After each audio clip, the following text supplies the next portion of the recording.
এদিকে আন। এগুলো রামের।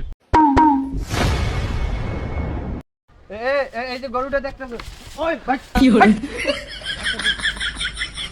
গরু ভদ্র আছে, আপনি যদি নেন মনে করেন যে দাম দর করে দিয়ে দিব, কোনো সমস্যা নাই। এ মেয়া কাক গরু দিয়ে আমার আমি বেছেন কি?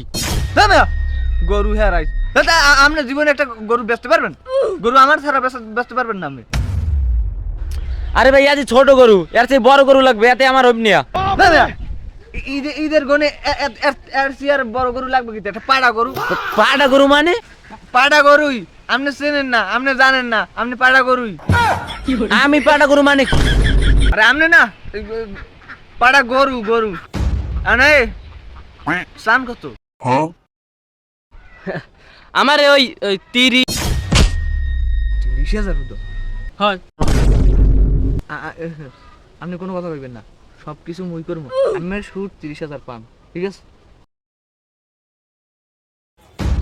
ভাই গরু দেখেন, গরু যে সিসিয়া, এর মধ্যে সব গোস্ত, ঠিক আছে? ঈদের যোগে যদি আপনি নেন, এর চেয়ে আর ভালো গরু আর পাইবেন না। এখন দাম কিন্তু 2,30,000। সে মেয়া আমার দেখলে কি বলদ মনে হয়? আজ গরুর আড্ডি গুড্ডি চিনে একই 2,30,000। না না, আমি তো বলো দি। কি হলো? ঠিক আছে, আপনি বোঝেন না খা, এই সিসিয়া গরু দেন, এর মধ্যে সব গোস্ত। 2,30,000 তো আমি তার পারফেক্ট কইছি, ওখানে তো 3,00,000 চাইলে। দেখছো 30 টাকা গরু এবার এবার কয় কত? 2,30,000। আরে ভাই যাই যখন এ গরু দিয়ে আমি খাওয়াতে পারবো না, আমার ঈদের কোনে মানবে 500-600, এ গরু দিয়ে কি খাওয়ামু?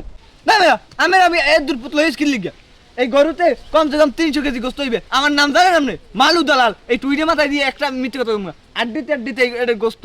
চামড়াটাও বাজে খাইতে পারবেন, রোমাটাও। আল্লাহ আল্লাহ, দালালে কত বড় মিথ্যে কথা কয়। ভাই এটা এখনো বিষয় না, এই যে গরু আমার 4-500 মানুষ খাওয়ান লাগবে, এই গরু দিয়ে কি আমি খাওয়াতে পারবো? আরে ভাই আমার দেখে আমি টাহা 2,30,000 হুজুর নেবো, এর একটা আড্ডির দেওয়া আমার 4-500 মানুষ খাওয়াইতে পারবেন। আমার নাম মালু দালাল, মাথায় একটা টুই মনে রাখবেন। কেমনটা লাগে? এ মেয়া আমি গরু নেবেন, গরুর দাম পুরো 30,000 টাকা আছে মেয়া, আমের লগে গায়ে এলো। কি হলো? আরে মেয়া আমি আসলেই তো আমার বলদ পাইছেন, বলদ মানে এই গরু দেশ চাইলেন? আমি বলো দি পাইলাম, এই বলো দিলে খেলি দিতে থাই না। এ গরু কিনবো না আমি,